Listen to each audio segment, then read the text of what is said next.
Bismillahirrahmanirrahim. Assalamualaikum warahmatullahi wabarakatuh. Perkenalkan, nama saya Arif Kanza Metaduha, NIM 30323007 dari program studi tasawuf dan psikoterapi. Di sini saya akan sedikit menjelaskan tentang teori hermeneutika menurut Nasir Hamid Abu Zaid dan Fazlur Rahman.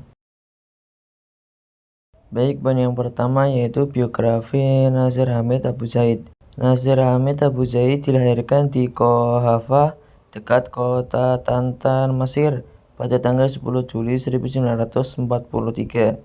Dia hidup di keluarga yang religius.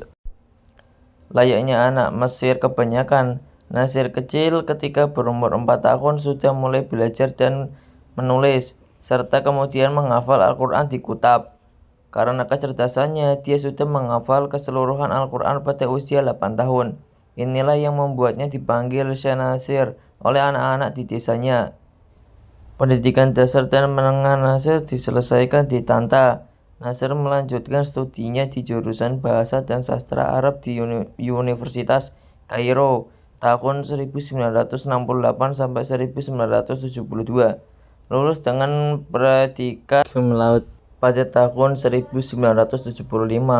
Nasir mendapatkan beasiswa dari Ford Foundation untuk melakukan studi selama 2 tahun di American University di Kairo.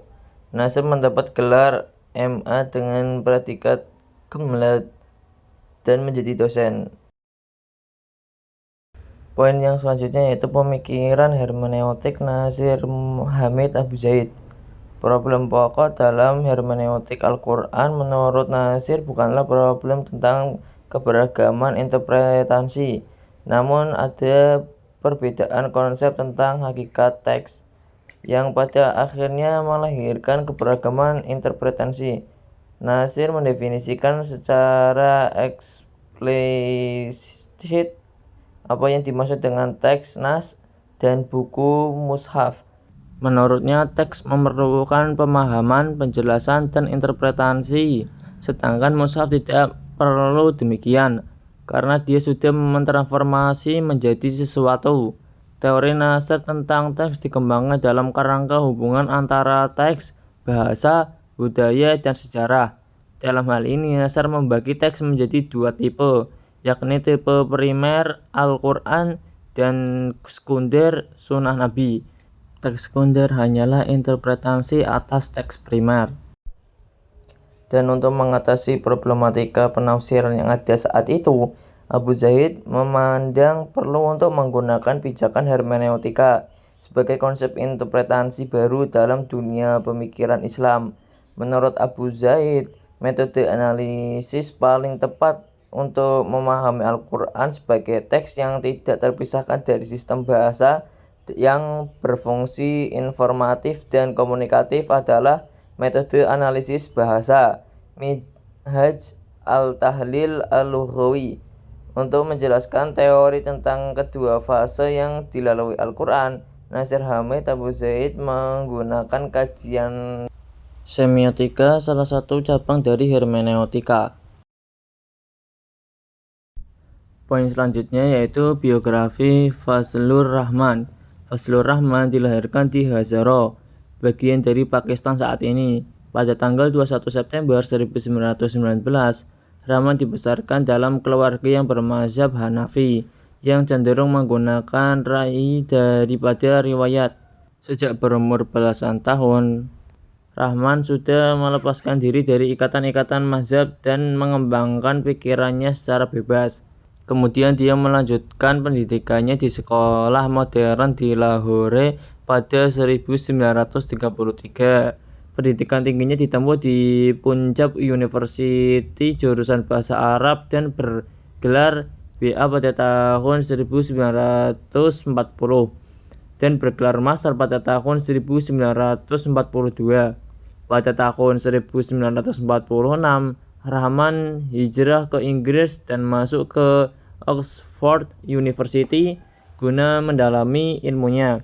Pada tahun 1950, menyandang gelar doktor dengan disertai tentang Ibnu Sina. Rahman mendapatkan popularitas internasional setelah terbit bukunya yang berjudul Affectionate Psychology London 1952. Buku ini membuktikan bahwa adanya pengaruh seorang filosof dan psikolog Muslim Ibnu Sina terhadap seorang teolog Kristen abad pertengahan. Baik, poin selanjutnya yaitu pemikiran hermeneutik Fazlur Rahman. Untuk peta pemikiran keagamaan Rahman setidaknya bisa dibedakan menjadi 3 periode, yakni pertama pada periode awal dekade 50-an. Pada periode ini umumnya ia hanya menghasilkan karya-karya yang bersifat historis. Kedua, periode Pakistan, dekade 60-an.